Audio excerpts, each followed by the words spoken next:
How's it going, everybody? Daner here with North Central Coins, and welcome back to another exciting episode of the most rare and valuable coins in Canada. Today we're going to be discussing a rare nickel variety that can be worth hundreds if not thousands of dollars that you probably had no idea even existed. Because this is a fairly newly discovered heir and Canadian nickels are so widely used and accessible, it makes looking for this rare gem pretty simple. In this video, we will explore the historical context surrounding the production of this coin and delve into why it holds such importance in Canadian numismatic history. Additionally, we will discuss any distinguishing and identifying features, its significance among collectors, and also the potential value if you were ever to find a legitimate example.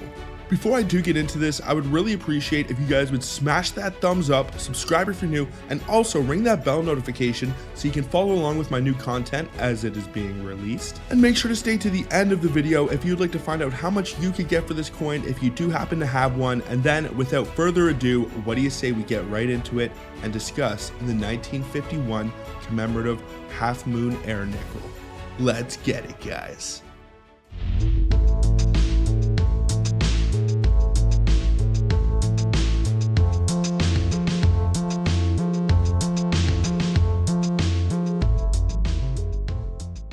In the 1950s, a comprehensive study was conducted to evaluate the operational efficiency and infrastructure of the Canadian Mint, which had suffered physical deterioration in the aftermath of World War II.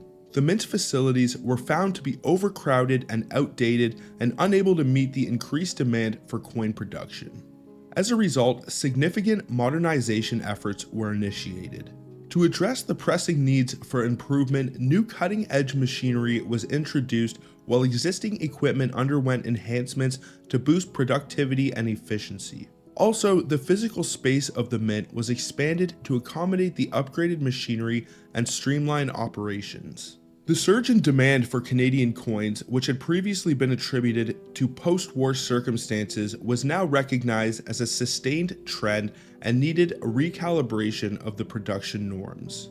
Orders for coinage had consistently exceeded 100 million pieces annually over a 12-year period, indicating a permanent shift in the landscape of Canadian circulation coins.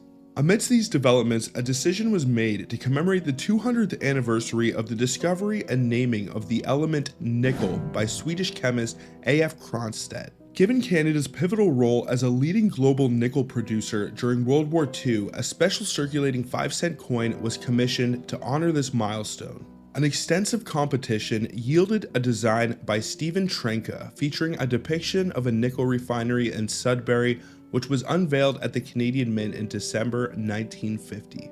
Stephen Trenka, an accomplished designer hailing from Thornhill, Ontario, had previously gained recognition for his work, including the design of the 1958 British Columbia silver dollar. Born in Budapest, Trenka pursued his artistic education at the Royal School of Design before immigrating to Canada in 1929 and furthering his studies at the Ontario College of Art.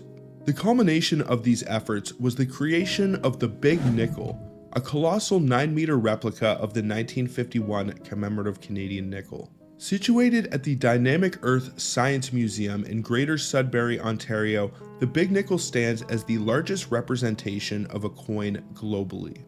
Its inception was the brainchild of Ted Silva, a visionary fireman who envisioned a major tourist attraction celebrating Sudbury's centennial. Despite initial rejection by the Sudbury Canada Centennial Committee, Silva's persistence led to the realization of his ambitious concept, which eventually led to the construction of the iconic Big Nickel. The legacy of the Big Nickel endured beyond its physical presence, as it inspired a range of tokens and medals sold at the Canadian Centennial Numismatic Park from 1964 to 1982. Visitors to the park had the opportunity to acquire souvenirs commemorating this iconic landmark. So now that I have given you guys some context and information into the 1951 commemorative Canadian nickels, what do you say that we get into the coin that you are all here to find out about? The half moon variety of the 1951 Canadian commemorative nickel refers to a distinctive die clash found on some examples of this coin. Die clashes occur when the dies used to strike the coin come into contact without a planchette in between, leaving an impression of the design elements from one die onto the other. In the case of the Half Moon variety 1951 commemorative nickel, a small die clash resembling a half or crescent moon can be observed underneath the final digit of 1 in the double date of 1751 to 1951. This small crescent moon-shaped die clash is typically found to the left of the smokestack on the reverse design of the coin, and it may actually be in contact with the smokestack. Now, identifying the half moon variety involves careful examination of the area around the final digit of the year on the reverse side of the coin. The die clash manifests as a raised crescent-shaped mark, often with some detail resembling the shape of a moon, and may appear slightly flattened due to the pressure of the die clash. Now, the causes of these die clashes can vary, but they commonly occur when the dies come into contact during the minting process without a blank planchette between them. This can happen due to improper alignment or pressure adjustments during the coin striking. When the dies collide, they leave behind impressions of design elements on the opposing die, which results in these clash marks on the subsequent coins struck by these dies. The half moon variety is considered a minor error or variety, adding a unique characteristic to certain examples of these 1951 Canadian commemorative nickels. Collectors often find such varieties intriguing and seek them out as part of their numismatic pursuits. The presence of these die clashes can greatly affect the value of these coins, especially if they are well-defined and well-preserved examples. Now, before we get into the values for the 1951 commemorative nickels, first some of the details and specifications. The 1951 commemorative has an overall mintage of 8,239,321. It should have a weight of 4.54 grams, a diameter of 21.3 millimeters. Its die axis should be in metal alignment, as is the standard for most Canadian coins. The coin was designed and engraved by Thomas Humphrey Paget for the obverse and Stephen Trenka for the reverse commemorative design. Now, one of the great things about this nickel variety is that they made quite a few of the 1951 commemorative nickels with a mintage figure just above 8 million. There is far more of these than the standard beaver design 1951 nickels. Those are actually quite rare as well, and there is an extremely rare variety you can look for on those.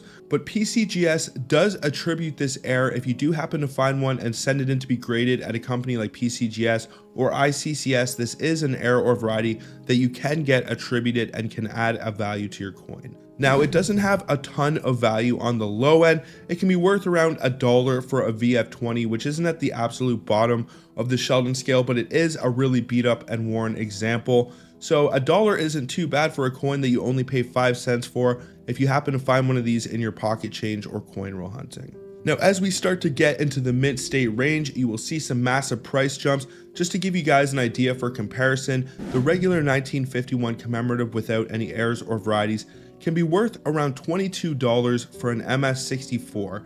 If you can identify the half moon variety on the 1951 commemorative, it can be worth around $125 for an MS64. Now, that is currently the highest graded listed example for this coin, but just to give you guys an idea, the 1951 regular commemorative strike is worth around $200 for an MS66. So if you extrapolate and work upwards through the grading tiers, I estimate that you could get anywhere from $500 to $1,000 easily for one of these if you found one and it scored an MS66 or MS67. Now, I have actually found 2 full rolls of these 1951 commemoratives in one of my coin roll hunts. It was one of the most epic hunts of my coin roll hunting career, and I made sure to check all of them for the half moon variety, and to be honest, there was not a single one in there. But the good news about that is that there is quite a few of these 1951s floating around. You just have to keep your eyes open, and you may even be able to find one in your pocket change if you are lucky. And if you can identify the half moon variety, you can make yourself some pretty decent money. Now, what do you guys think about the 1951 commemorative half moon nickel variety? What would you do if you ever found one, or if you ever have found any of the coins that I discussed in this video? Please let me know down in the comments. I would love to know. I also would really appreciate if you guys would smash that thumbs up, subscribe if you're new, and also ring that bell notification so you can stay up to date with my new content as it is being released. But I think that is pretty much going to do it for this one, folks. So until the next one, everybody, peace out and have a good one, y'all.